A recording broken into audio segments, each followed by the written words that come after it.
Als ich mich mit diesem Thema befasst habe, hat mich das schon ein bisschen, habe ich mich gewundert, weil es war eine Aussage. Was ist die Todesursache Nummer 1? Was denkt ihr?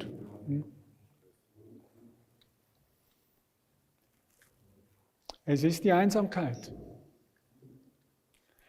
Die Einsamkeit, die so viel Stress erzeugt, oder? Das dann bis zum Tod führt.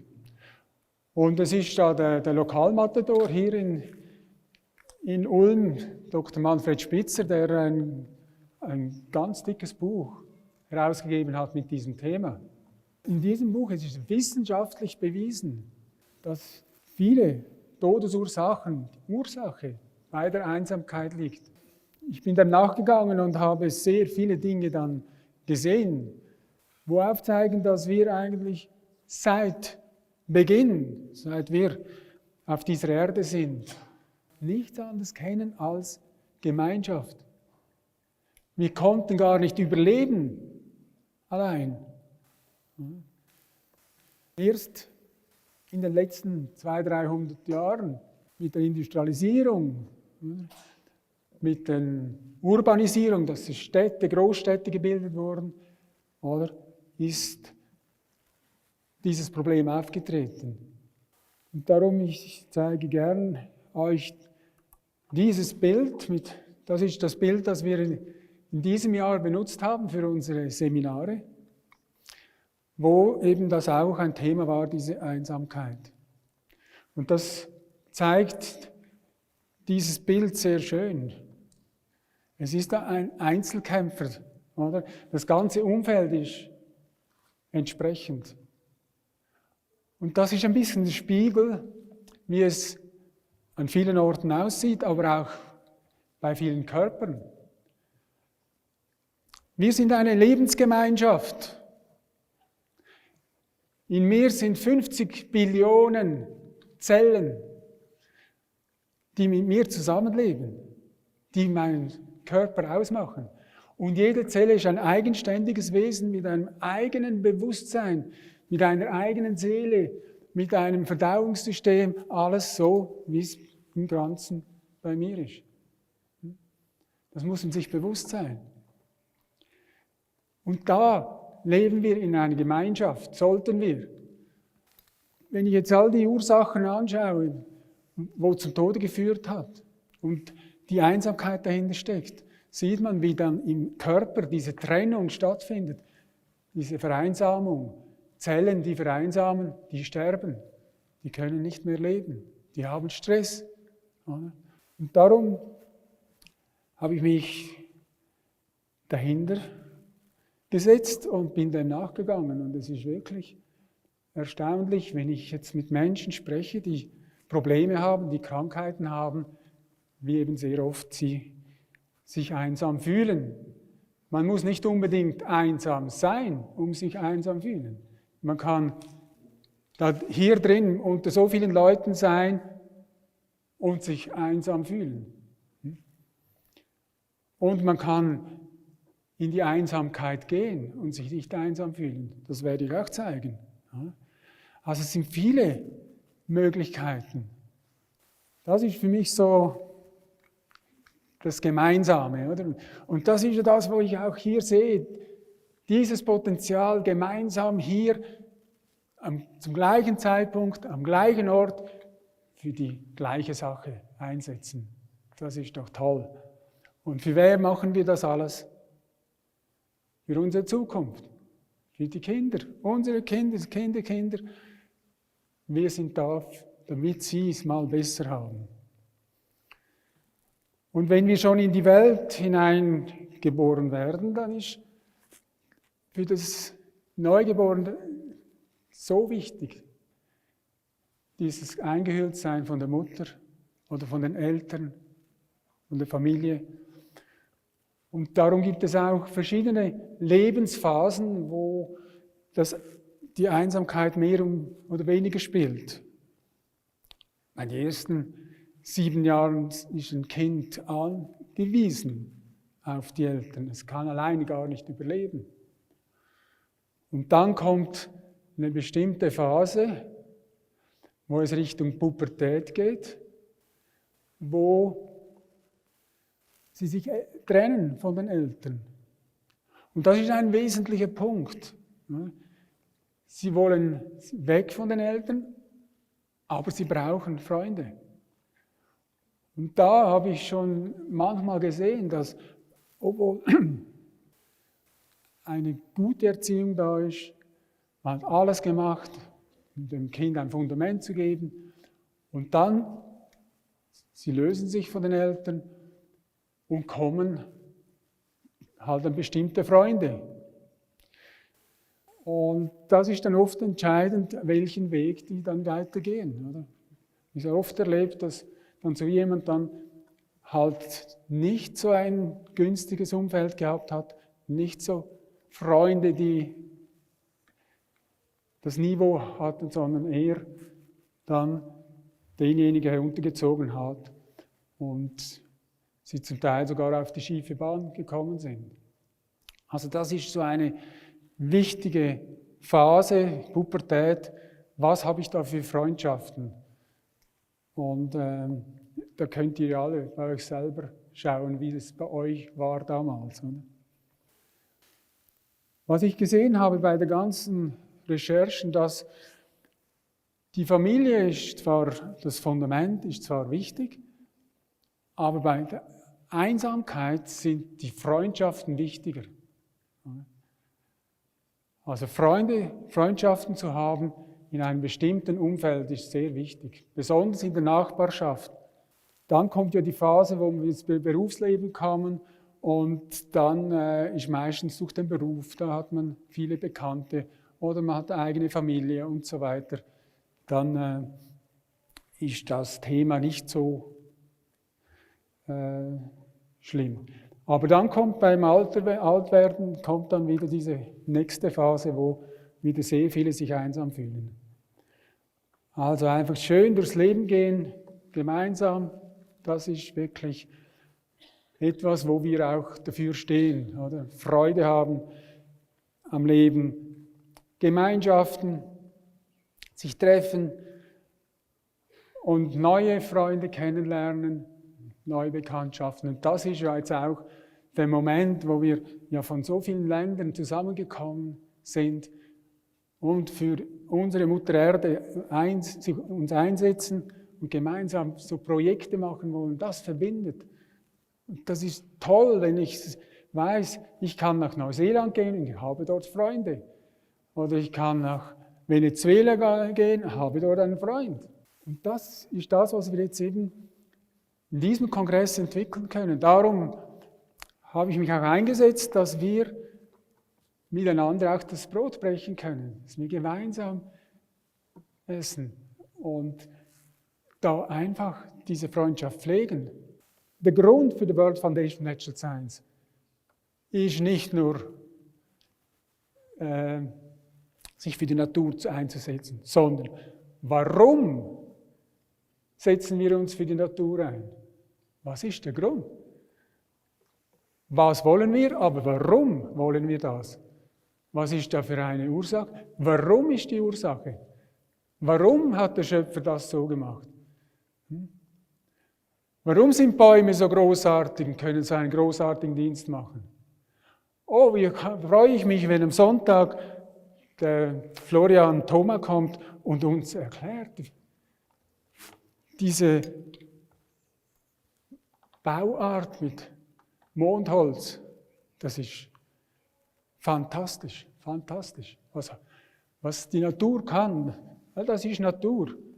Das ist Natur und da drin sind alles Kammern. Und in diesen Kammern hat es Luft. Und Luft, was da drin ist, das ist eine Intelligenz. Es kann alles. Ihr werdet es dann hören, ich will da nichts vorwegnehmen. Aber es kommt von Bäumen. Und wenn wir sehen, was Bäume alles können und wie Bäume zusammen füreinander da sind, wie die vernetzt sind, durch die Wurzeln, durch Pilze, die da wachsen und ein Netzwerk aufbauen. Das ist fantastisch. Und ein Baum, der wächst auf eine gewisse Höhe, der will nicht höher sein als der Nachbarbaum, sondern einfach eine gewisse Höhe und dann hört er auf zu wachsen. Und wenn er aufhört zu wachsen, dann ist sein Dienst da, um für die anderen da zu sein, dass es den anderen Bäumen gut geht. Und so bilden sie eine Baumgemeinschaft. Und sie bekommen all die Nährstoffe, alles bekommen sie vom Boden. Und diesen Mikroben, und diesen Pilzen, all das kommt und gibt ihnen etwas. Und sie geben denen etwas zurück, nämlich Zucker. Weil sie mit dem CO2, den sie von uns bekommen, können sie Zucker herstellen mit der Sonne und alles, mit diesen Prozessen, die da stattfinden. Also uns geben sie uns den Sauerstoff zurück und den anderen helfen, geben sie den Zucker. Das ist fantastisch. Und wenn jetzt ein Baum verletzt wird, vielleicht durch einen Axthieb, es geht keine 2 Minuten und dann weiß der ganze Umkreis von Bäumen, wissen das, halt, da ist jemand verletzt. Einer unserer Brüder oder Schwestern ist verletzt.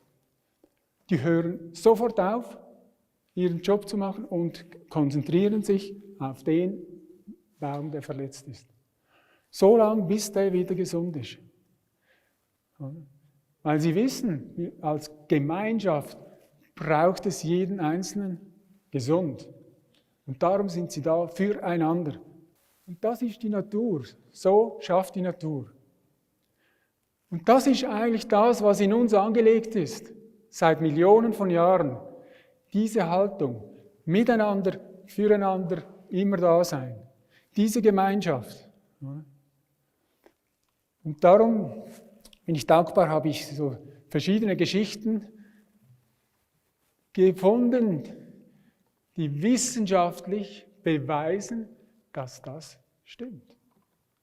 Und das ist das Schöne.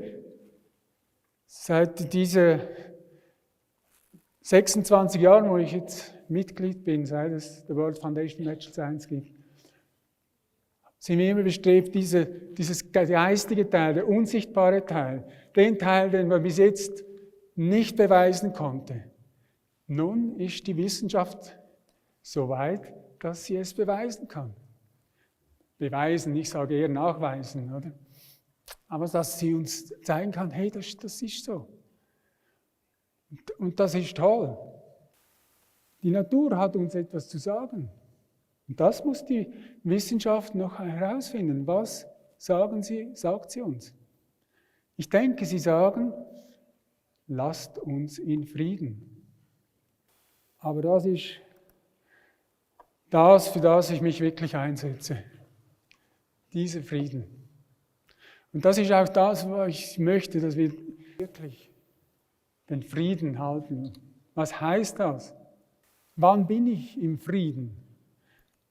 Klar, wenn kein Krieg ist, aber der Frieden ist viel, viel mehr als einfach die Abwesenheit von Krieg. Sondern ich bin im Frieden, wenn ich weiß, dass das, was ich tue, dem entspricht, was der Schöpfer will, dass ich es tue. Und wer ist denn der Schöpfer? Der Schöpfer ist in mir. Ich bin ein Teil der Schöpfung. Ich bin in Frieden, wenn ich es verstehe. Und das ist der Hauptteil, warum wir zusammenkommen, dass wir einander verstehen, ein verstehendes Herz entwickeln, dass wir einander zuhören. Das ist auch der Grund, wieso ich dieses Thema auswählte da für das Namensschild. Oder? Im Menschen liegt all die Schönheit und Größe, die er sieht. Wenn wir diese Dekoration anschauen, das ist wirklich prachtvoll. Vielen Dank, die das. Jeder sieht den Berg anders, jeder sieht die Bäume anders. Derjenige, der das aufgenommen hat, dort war physisch, der hat Erinnerungen an diesen Ort. Der ist vielleicht sogar dort hinaufgekraxelt. Auf den Berg, war vielleicht zu oberst und hat von oben mal das alles gesehen. Das hat er alles in seiner Erinnerung gespeichert. Also wird er da etwas ganz anderes sehen und interpretieren als jemand, der noch nie dort gewesen war. Der vielleicht in Peru wohnt und das gar nicht kennt. Der kennt vielleicht Machu Picchu und hat dort wieder ganz eine andere Sicht von Machu Picchu, als wenn wir den Machu Picchu sehen. Also ihr seht, das ist alles mit der Erfahrung, mit dem Bewusstsein hängt das alles zusammen. Darum, ihr seht das, wie ihr es sieht. Also ihr macht ein Bild mit eurer Interpretation. Und jetzt komme ich wieder zurück. Also wenn ich habe diesen inneren Frieden, wenn ich das verstehe. Und wenn wir einander verstehen, wenn ich jetzt denjenigen, der das Bild vorhin aufgenommen hat, verstehe, was er dort erlebt hat, wenn wir das teilen können, dann bekomme ich von ihm seine Erfahrungen und sehe dann das Bild anders. Und darum nennen wir das auch, was wir da haben, einen neuen wissenschaftlichen Ausblick. Wir teilen mit euch den Ausblick, den wir haben, mit unseren Erfahrungen, wo wir eben das Wissen mit dem Geistigen verbinden, wo wir vielleicht Dinge anders sehen, als jemand, der dieses Geistige eben nicht kennt. Aber dieses Geistige ist übergeordnet. Und wenn ich vielleicht dann Zeit habe in diesen Tagen, kann ich mit euch teilen, dass der Geist über der Materie steht. Und dass Dinge möglich sind, wo viele nicht dran glauben.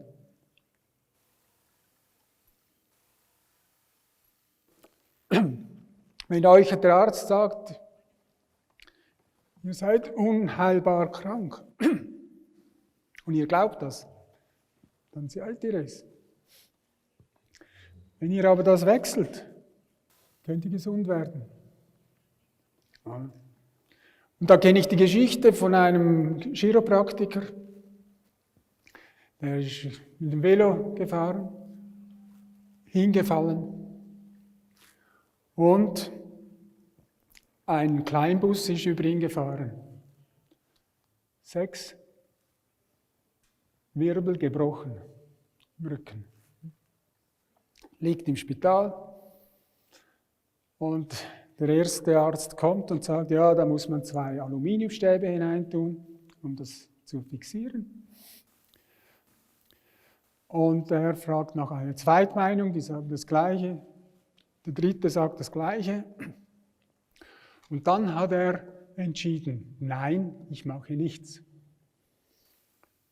Dann hat er 6 Wochen lang täglich ungefähr 1 Stunde meditiert, sich konzentriert. Als Chiropraktiker wusste er, wie ein gesunder Wirbel aussieht. Er hat sich den so vorgestellt und so projiziert, 6 Wochen lang, dass er nach 9 Wochen gesund war.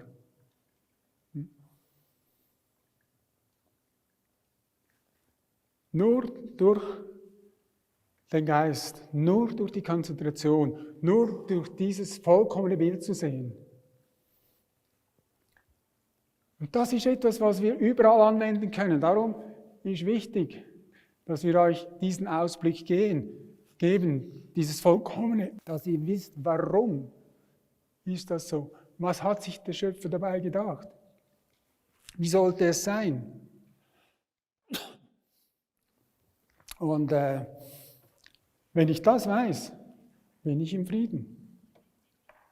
Ich bin im Frieden, wenn ich weiß, es geschieht in Liebe, die Motivation stimmt. was ich tue. Es ist nicht für mich, es ist für das Ganze, es ist für die Mutter Erde, für das Größte, es ist für meine Freunde. Ich bin im Frieden, wenn ich diese Schönheit und diese Perfektion sehe. Ich bin im Frieden, wenn ich weiß, konkret, ich kann etwas tun. Das ist dieses konkrete Wissen, jawohl, ich kann das tun und das passiert. Ich kenne die Gesetze, das kann ich anwenden. Ich bin im Frieden, wenn ich weiß, es dient jemandem. Es ist nicht für mich, es ist für das Ganze. Und ich bin im Frieden, wenn ich alles, was ich tue, in einem gewissen Rhythmus, im Fluss der Natur tue. Und nicht gegen den Fluss, nicht gegen. Das ist der wahre innere Frieden. Darum finde ich dieses Zitat von Henry Ford eigentlich sehr schön. Zusammenkommen ist ein Beginn. Zusammenbleiben ist ein Fortschritt. Zusammenarbeiten ist ein Erfolg. Und das wollen wir. Wir wollen ja schließlich zum Erfolg kommen. Aber das braucht auch Geduld.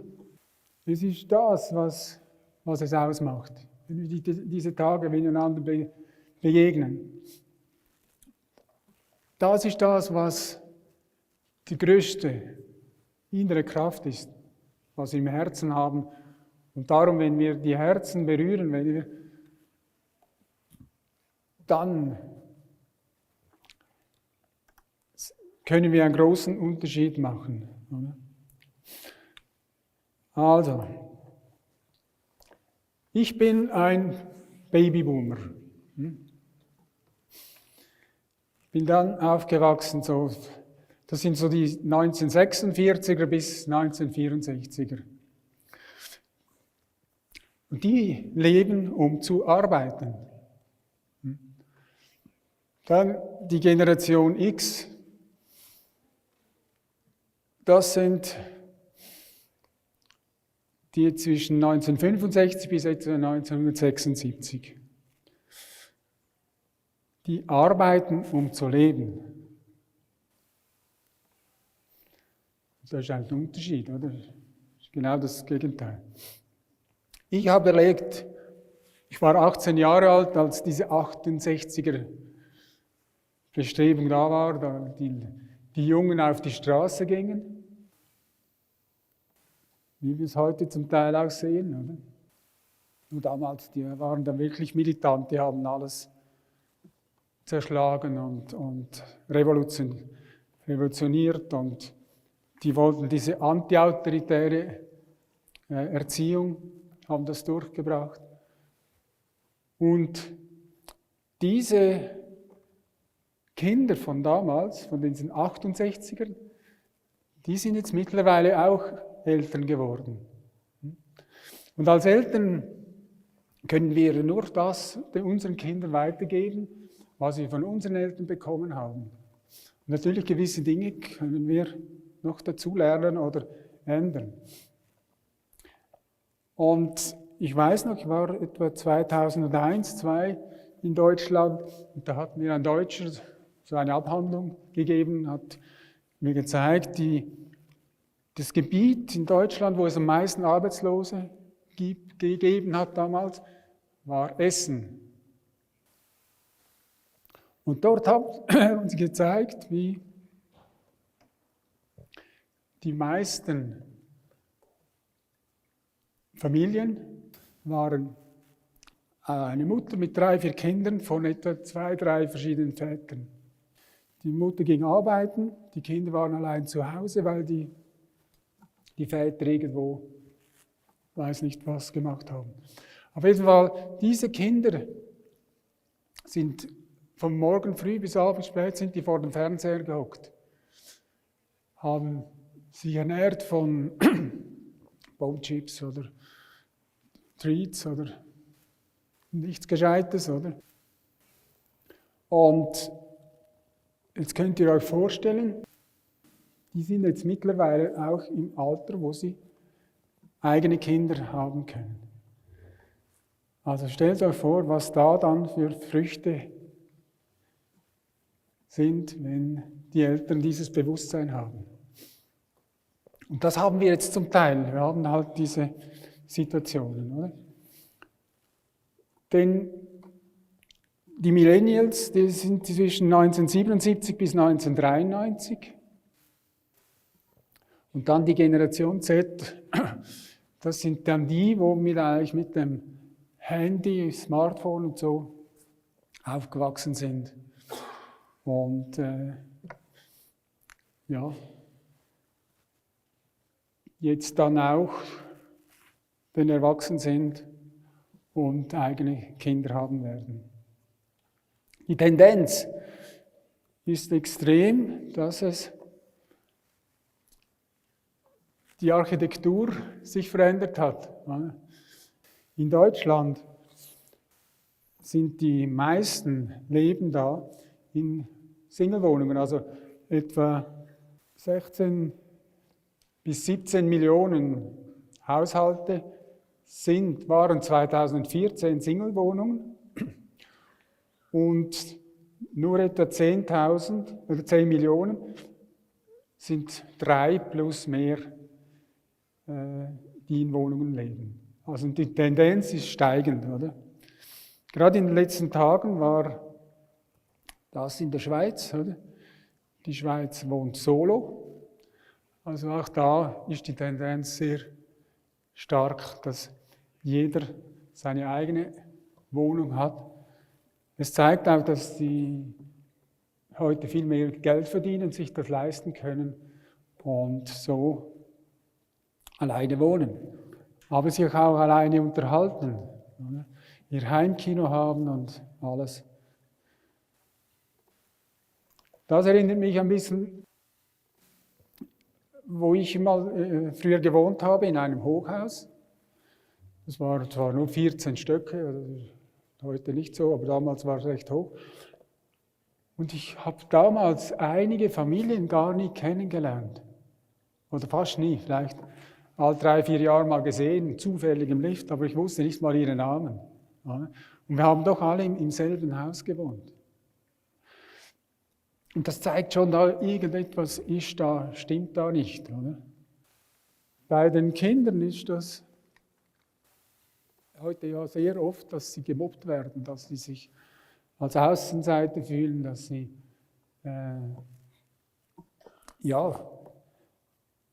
wirklich Stress haben und Probleme.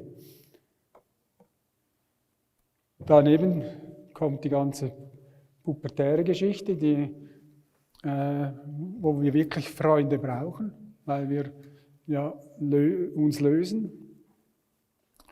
Und was extrem ist in letzter Zeit, ist dieses sogenannte Narzissmus, diese Selfie-Generation, die nur an sich denken, nur sich sehen, sich als etwas sehen, wo sie gar nicht sind, oder?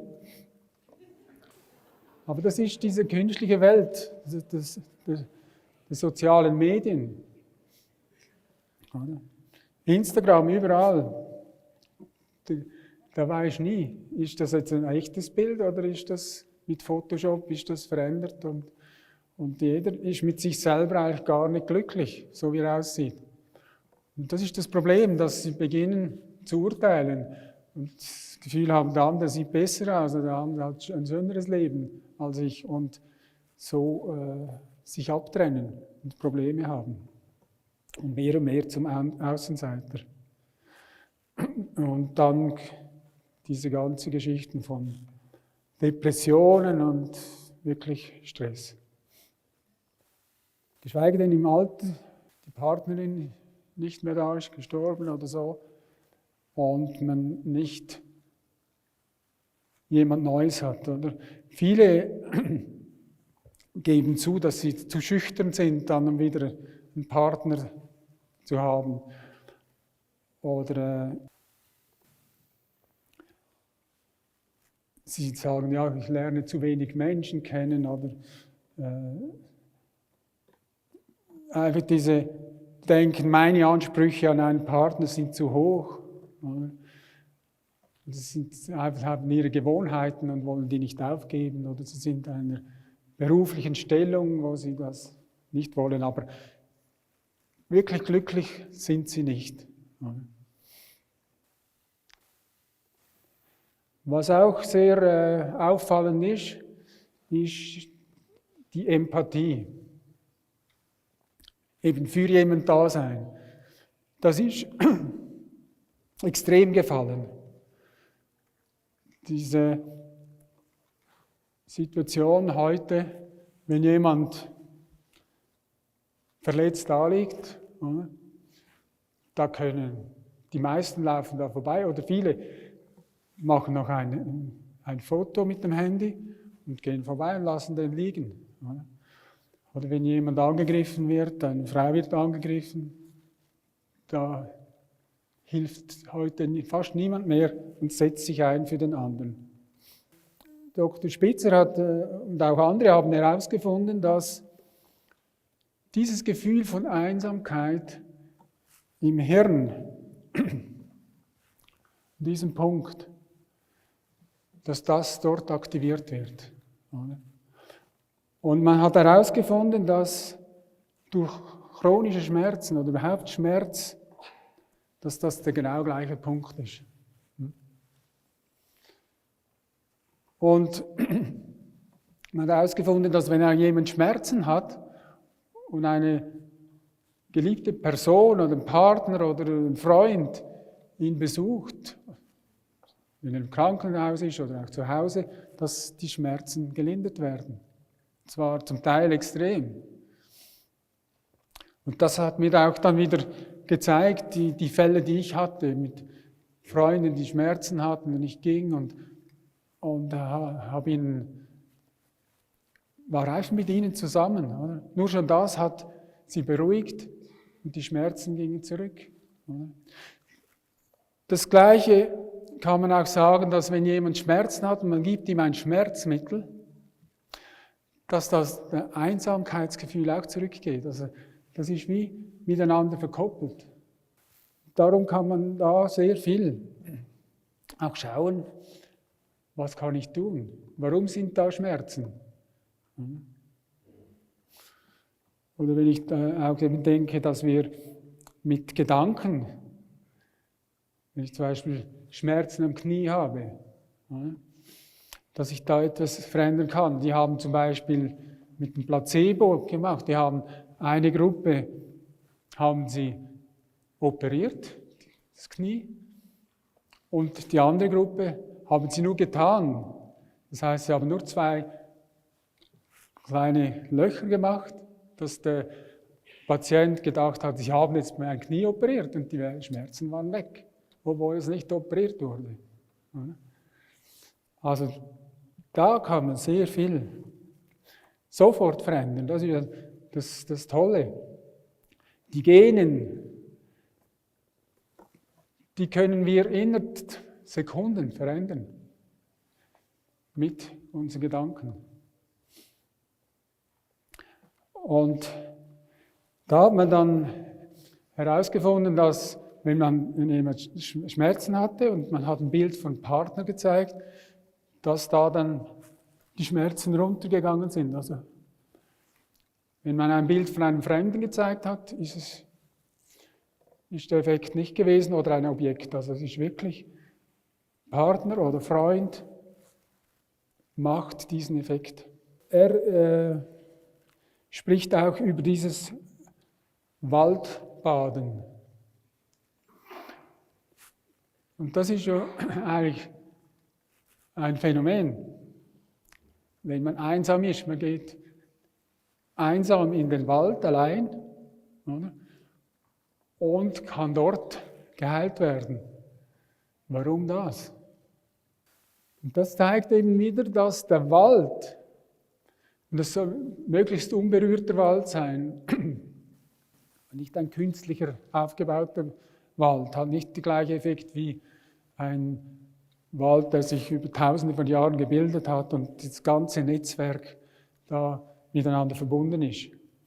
Wenn man da sich hinsetzt und wirklich mit allen Sinnen, mit den Augen, mit dem Gehör die Vögel singen hört, der Duft einatmet, die Atmosphäre sich verbindet, oder?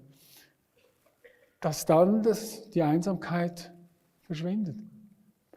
Und dass wir solch eine Ordnung in uns bekommen, dass wir oft dann auch Krebs oder andere Krankheiten heilen können durch dieses Waldbaden. Also es zeigt wieder, die Natur kann alles. Es zeigt, dass die Natur diese Ordnung hat und dass, wenn wir in diese Ordnung gehen, wenn wir das bewusst machen, nicht einfach in den Wald gehen und schon denken, auch jetzt muss ich da noch diese Zahlung machen und dorthin, und da muss ich noch telefonieren, dann geschieht das nicht. Aber wenn ich mich bewusst mit den Elementen, mit allem verbinde, mit den Sinnen, dann geschieht das. Auch wenn ich allein gehe. Oder? Darum diese Verbindung Körper, Geist, Seele, das in die Balance zu bringen. Da hilft uns die Natur, weil sie das macht.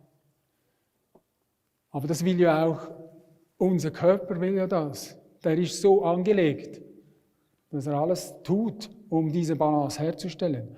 Darum, wenn wir aus der Balance sind, das wieder hinbringen, das ist Stress. Und wenn dieser Stress chronisch ist, dann haben wir Probleme, dann kommen die Krankheiten. Der Bruce Lipton, der hat ja das wunderbar erzählt und auch gibt auch Bücher von ihm, der Honeymoon-Effekt. Also wenn wir in diese Liebe sind, dann sind es genau diese Stoffe, das Dopamin, das Oxytocin, Vasopressin, Wachstumshormone. Da ist Wachstum, da ist das drin, wo uns gesund ist. Darum, wenn wir verliebt sind, dann sind wir auch gesund und dann haben wir auch genügend Energie und alles ist einfach nur gut. Hingegen, wenn wir Angst haben, ist das Stress. Dann sind das eben diese anderen, diese Stresshormone, Cortisol, all diese, was ja dann zu Entzündungen führt, wo uns Herr Lukas Waldmann ja dann aufzeigen wird, was da alles dahinter steckt. Aber Bruce Lipton zeigt es auch wieder sehr schön, wie das funktioniert vom Geistigen her. Oder wir nehmen etwas wahr mit dem Geist und dann zurück geht unsere Interpretation. Darum erinnere ich wieder an unser Name-Tag. Oder? Wie sehen wir es? Wie interpretieren wir das Leben? Alles. Das hat den Einfluss dann auf die Zellen. Oder? Ob es dann zu Heilung bringt oder ob es Stress bringt, zu Krankheit führt.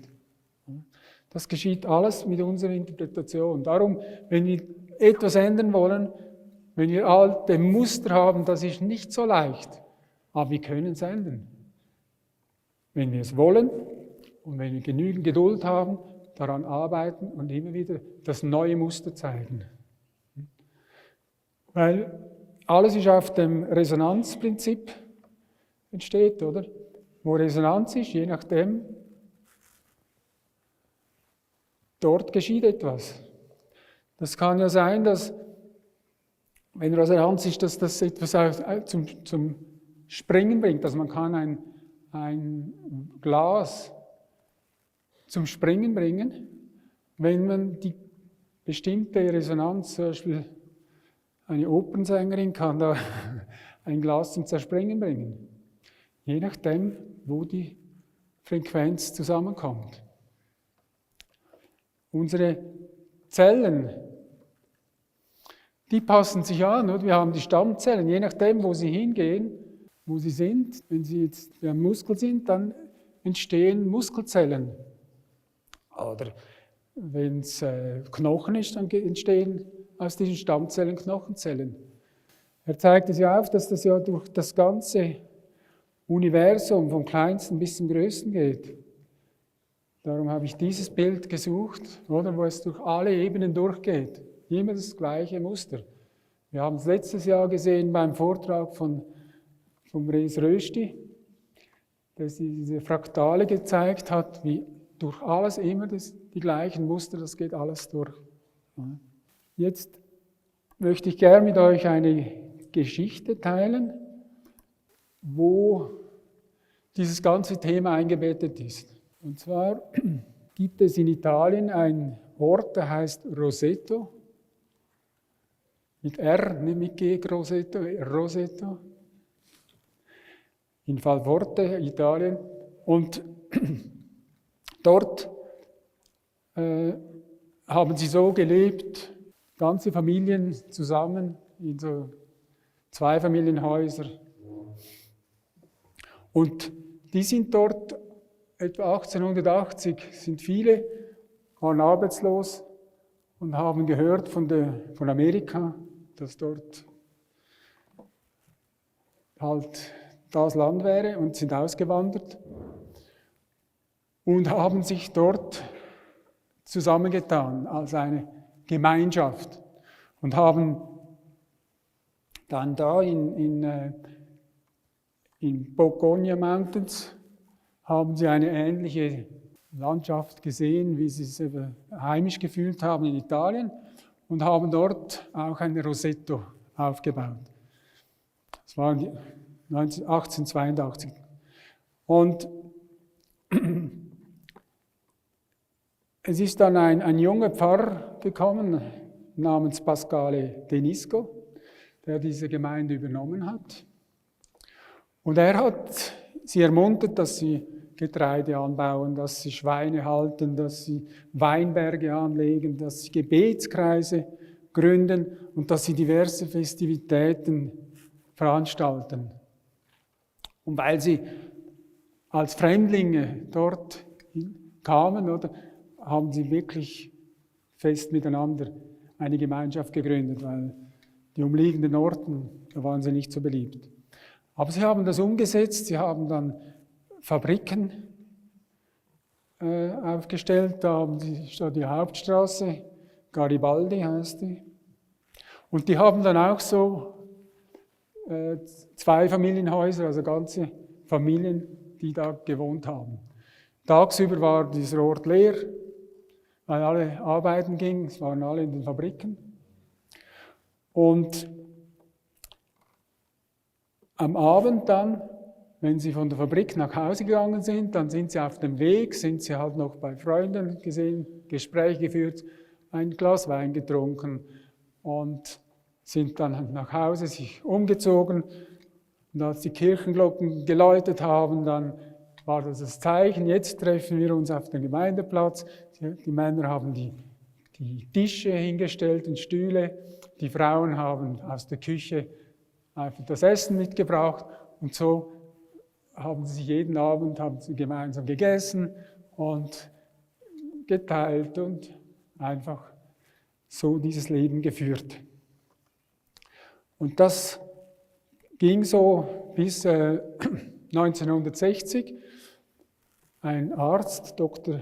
Stuart Wolf, hat in der Gegend dort ein Einfamilienhaus gekauft als Arzt und hat dann einmal einen Vortrag gehalten und sich nachher mit anderen Ärzten von Roseto zusammengetan. Und dann hat er von ihnen vernommen, dass sie eigentlich unter 65 Jahre überhaupt keine Herzkrankheiten hatten bei Männern. Nichts. Und es war in dieser Zeit, als in Amerika diese Epidemie war von Herzerkrankungen. Und das hat ihn erstaunt. Dann wollte er es wirklich wissen, hat das wissenschaftlich untersucht, warum dort auch die Eltern 30-40% weniger Erkrankungen hatten. Die meisten sind einfach altershalber dann im Frieden gestorben und konnte sich das nicht erklären. Er dachte zuerst, dass es genetisch sei. Dann hat er noch andere aus Roseto gefunden, in anderen Teilen von den USA, aber die haben wie der Durchschnitt von den Amerikanern ihre Krankheiten gehabt, also konnte es nicht an den Genen liegen. Dann hat er es gedacht, ja, das muss die Ernährung sein. Olivenöl. Dann hat er da all die untersucht, was die essen, wie die kochen und so. Und da hat er gesehen, dass die gar kein Geld hatten zum Olivenöl kaufen. Also die haben Schweineschmalz, haben sie da genommen zum Anbraten. Und, was natürlich nicht toll ist, aber die meisten haben geraucht und waren fettleibig. Und trotzdem waren die so gesund. Bis er dann wirklich darauf kam und gesehen hat, wie die so miteinander gelebt haben. Und es gibt dann auch Aussagen so, dass die zum Beispiel Vergewaltigung und Neid und so Sachen gar nicht gekannt haben. Und so in einer Gemeinschaft wirklich zusammengelebt haben. Immer toll. Ihr Ziel war es ja, dass ihre Kinder es einmal besser haben werden. Und dann ist kurze Zeit später ist eben das eingetroffen, dass die Jungen plötzlich mehr Geld hatten. Mehr Geld, mehr Möglichkeiten. Ja. Und dass sie zum Teil sogar dann auswärts gegangen sind und vielleicht noch eine Amerikanerin oder Amerikaner geheiratet haben. Und weil sie plötzlich mehr Geld hatten, haben sie ein eigenes Eigenheim gekauft, ein Einfamilienhaus mit einem eigenen Swimmingpool eingehakt, oder? Und sie nicht mehr so gemeinschaftlich unternommen haben und zusammen waren. Sie haben auch abgemacht nur noch übers Telefon. Fernsehen kam, also waren sie am Abend vor dem Fernseher und haben dann da ihre Pizza so eingenommen. Und es ging keine 10 Jahre und die hatten schon dann einige Herzerkrankungen schon mit 45. Und auch die anderen Krankheiten, das ist dann 30-40%, das Dreifach, haben die dazugenommen. Und das ist schon so für mich so ein klassisches Beispiel, oder? Wo zeigt, wie die Menschen, wenn sie diesen Lebensstil annehmen, wie sie dann krank werden, wie das krank macht. Und wie das andere, das Zusammensein, füreinander da sein und so, das macht glücklich. Diejenige Frau, die dieses Buch geschrieben hat, das ist auch auf dem Büchertisch. Das ist sehr spannend, das kann ich euch nur empfehlen. Mind over Medicine. Sie als Ärztin hat einfach gesehen, das ist kein Phänomen, sondern das habe ich mich auch schon gefragt in meiner Praxis. Da hast du Leute, die schauen auf die Ernährung, die machen Sport, sind seriös, alles, rauchen nicht und wie man es empfiehlt, oder? Und trotzdem haben sie irgendein chronisches Leiden. Und dann gibt es die anderen, eben die rauchen, die schloten und fressen und gehen fremd und weiß nicht was und haben nichts. Oder? Und dann hat sie gesehen, dass sie umdenken muss, dass sie andere Fragen stellen muss. Dass diese Tests, Labortests eigentlich ihr nicht weiter geholfen hat, sondern sie hat begonnen,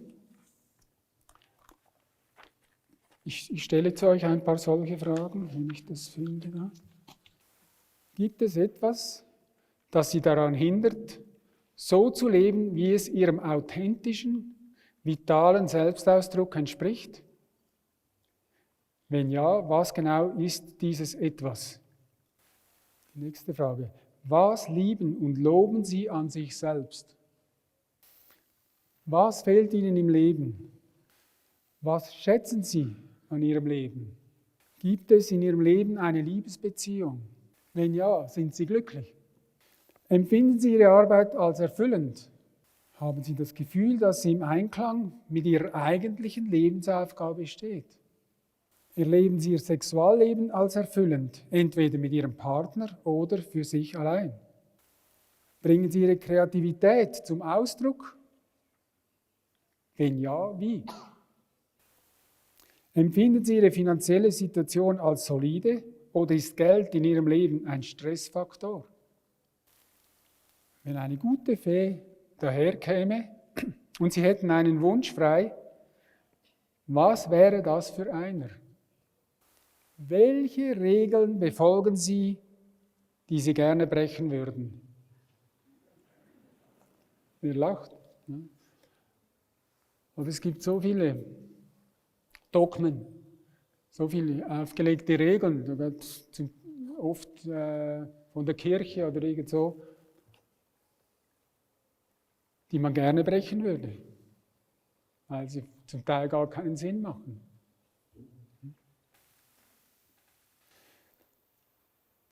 Sie haben wissenschaftlich herausgefunden, wie sehr ein gemeinsames Beten oder gemeinsames Singen, ein gemeinsames für etwas Sein, wie das die Gesundheit fördert, wie das Hoffnung gibt, eben nicht alleine für das Gute dazustehen. Oder? Sobald wir beginnen, füreinander da zu sein, einander dienen, oder? Werden wir glücklich und werden gesund. Das ist von einer Ärztin, das ist wissenschaftlich heute erwiesen. Und sie war dann erstaunt, was plötzlich die Patienten für Lösungen sagte, als sie fragte, was denken Sie, ist die Ursache für Ihr Problem, für Ihre Krankheit? War sie erstaunt. Aber da möchte ich nicht alles durchgehen, aber dieses Buch Mind over Medicine ist wirklich empfehlenswert. Das hat mir so auch wieder gezeigt, was für eine Kraft in uns ist, in unserem Geist. Und wie wir damit arbeiten können, praktisch. Und das ist wichtig, wir können es gerade umsetzen. Und es kann jeder, es ist einfach. Gut. Meine Zeit ist durch. Ihr habt jetzt die Möglichkeit, Fragen zu stellen.